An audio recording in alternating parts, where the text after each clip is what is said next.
belly.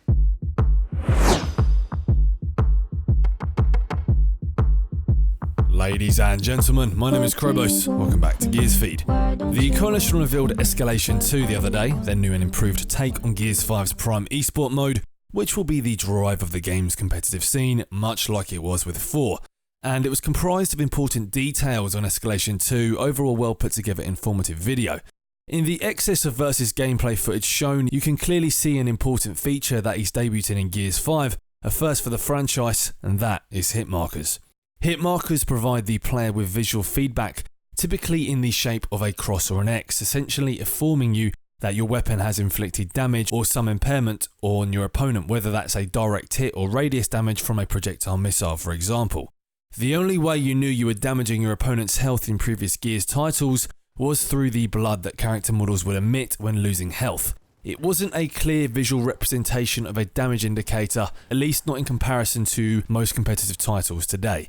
It was especially difficult in a shotgun battle when strafing and sliding wall to wall whilst also taking damage to gauge whether your shots were landing on your opponent. Hit markers should help ease that and provide a better experience for player feedback. I was first introduced to the concept of hit markers way back in 2007 when I purchased an Xbox 360 and played an FPS online for the first time, that being the highly revered Call of Duty 4 Modern Warfare.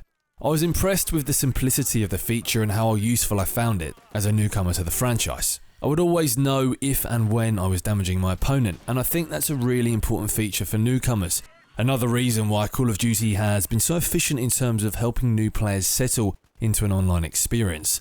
They're a simple but profound addition to Gears of War in my opinion, and imperative for new players. We've also seen the hit marker evolve somewhat over the years. In Battlefield 1, the game allows you to change the colour of the hit marker indicator to better inform the player of what's happening. So when you actually claim a kill, the hit marker will pop with the colour red, and yellow for when you land a headshot. Improved indication of what's going on. It's definitely something that enhances your experience. Gears 5 does something similar as well. You can see that when your kill is confirmed, the hit marker turns red and expands. I'm sure there's an option to turn them off if you're not a fan, but this is something I think was necessary and I'm happy to see it debut in Gears 5. Gears 5 will also feature kill cams for the first time in the franchise.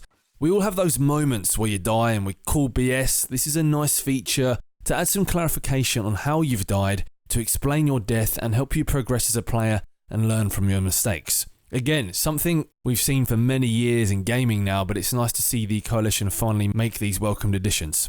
What are your thoughts to hit markers and kill cams in Gears 5? Be sure to let me know below, like and share the video if you enjoyed it, and be sure to subscribe for more Gears content. I hope I'll see you next time.